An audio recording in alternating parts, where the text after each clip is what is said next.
She ran through the rain in a wedding dress, mascara bleeding down her cheeks like black tears. Her bare feet slapped against the wet pavement as she clutched her stomach, gasping for air.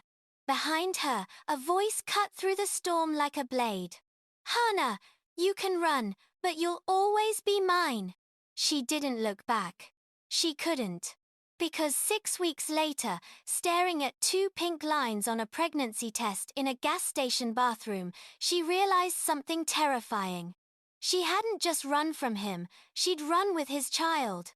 And when he found out, when he whispered those cold words months later with his hand on her belly, "Hate me if you want, but remember, you're carrying my heir," she knew her life would never be the same.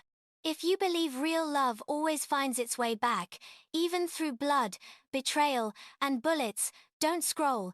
Stay with me, because this story will shatter you before it heals you.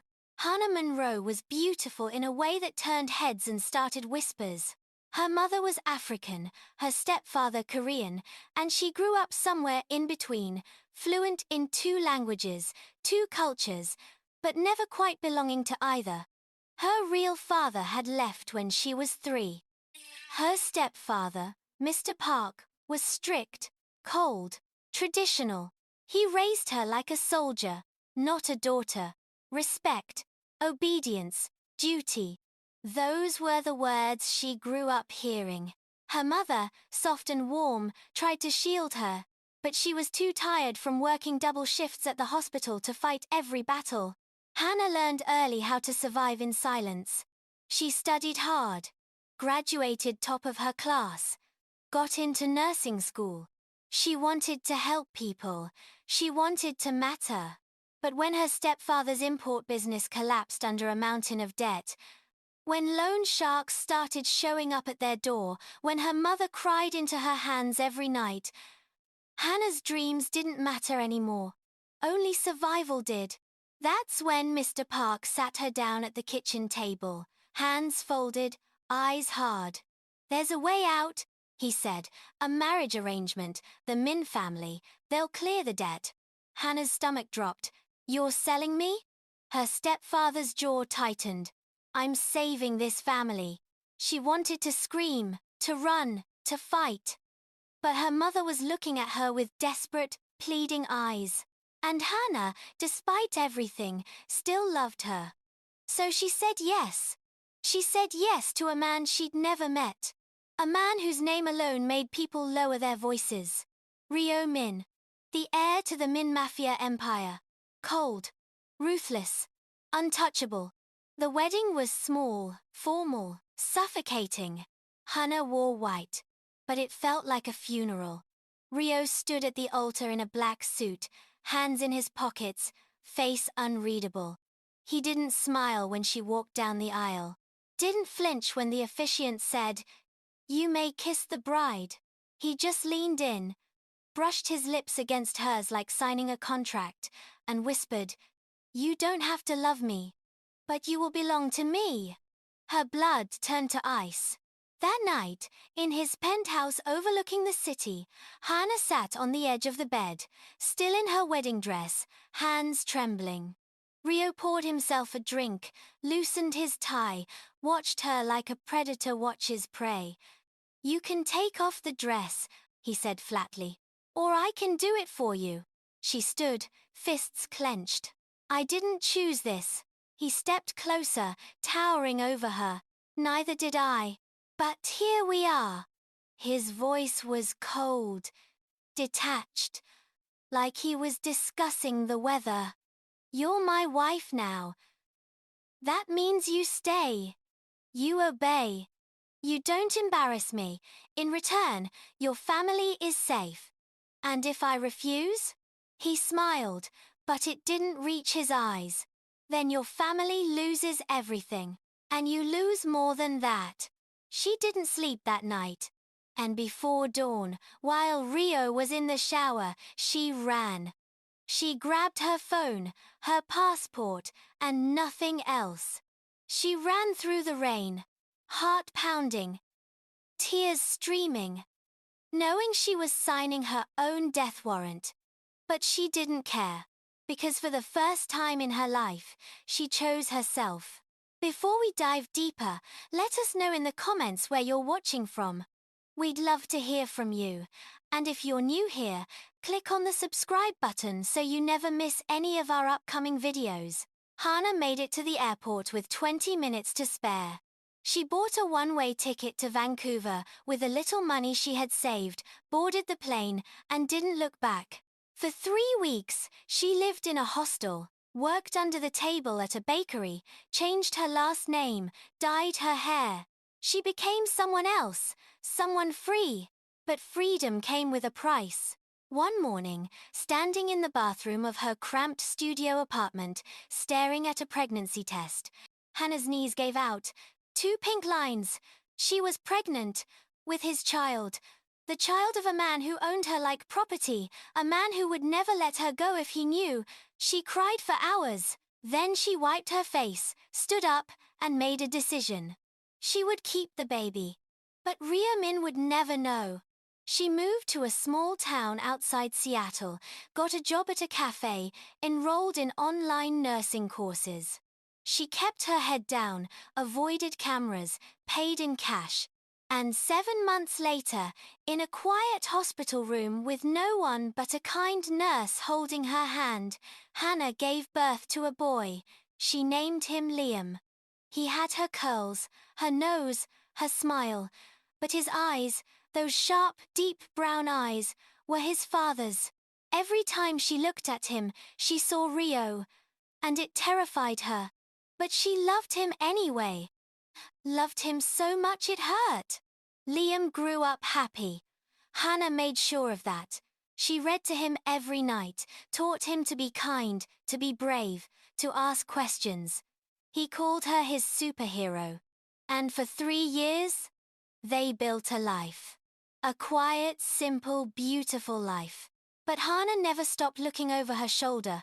She changed apartments twice, never posted photos online, never told anyone her real story. Because she knew.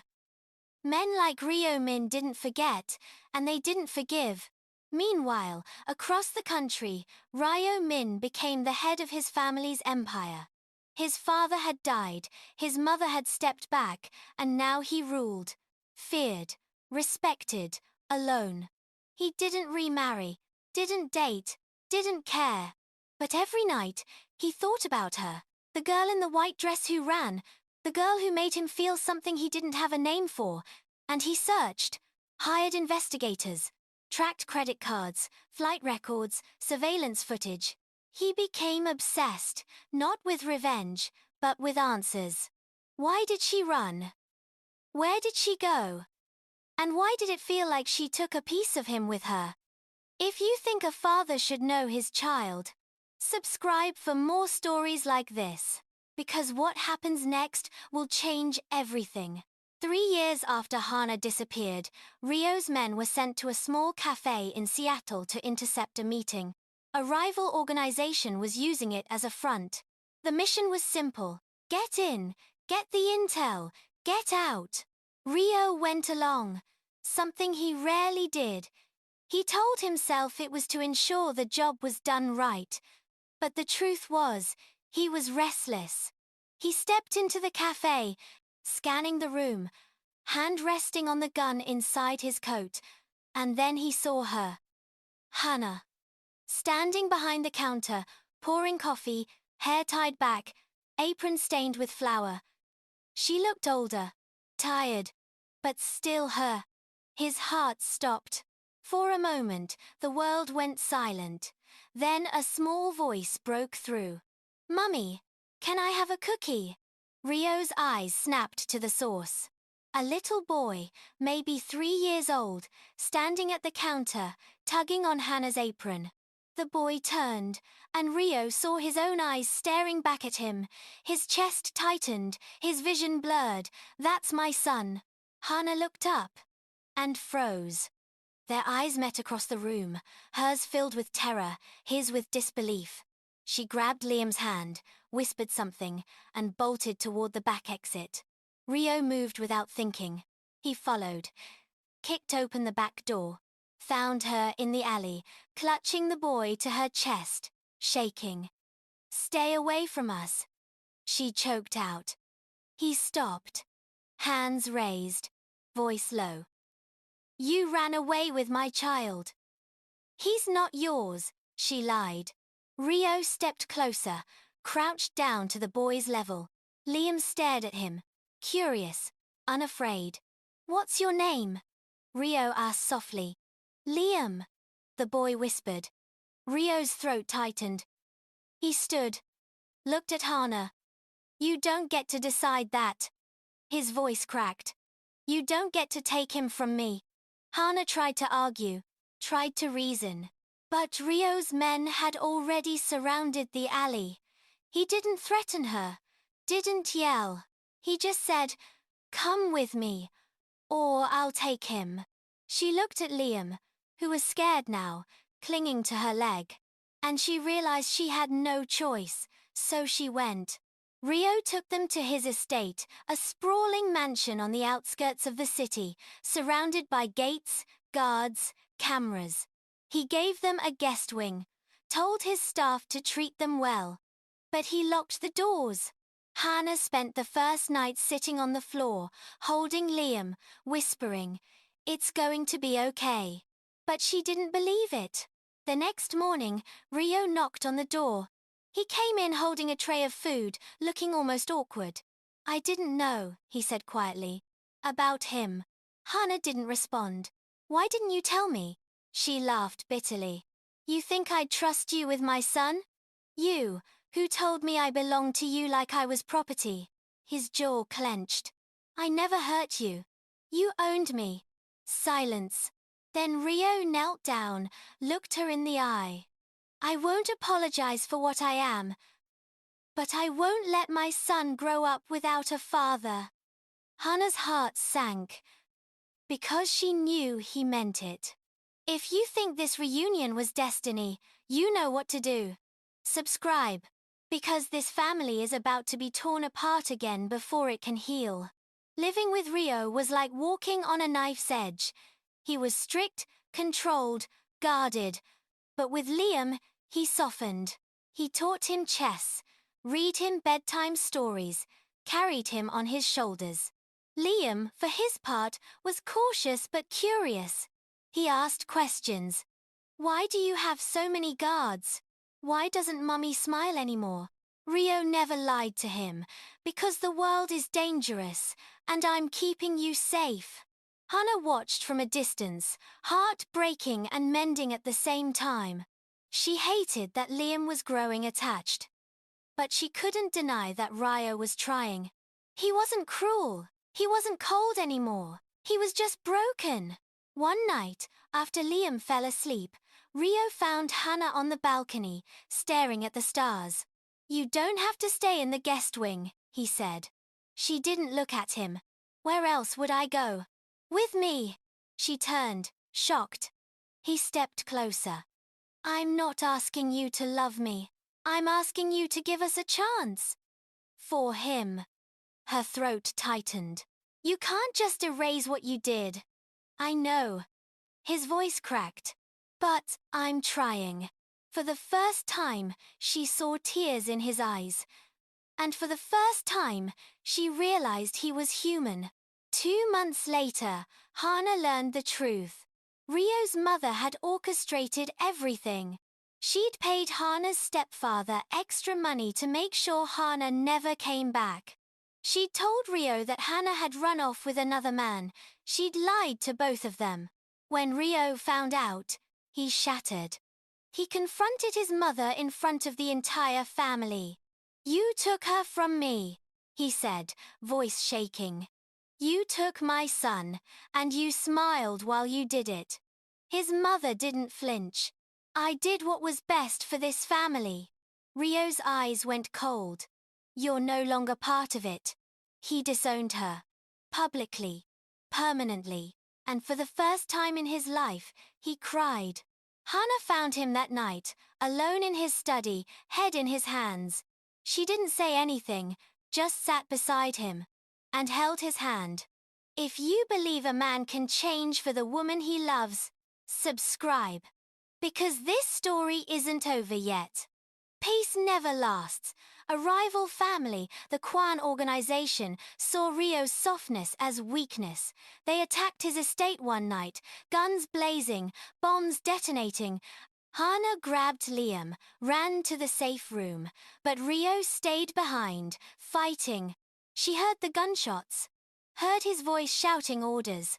And then, silence. She couldn't breathe. She handed Liam to a guard, told him to lock the door, and she ran.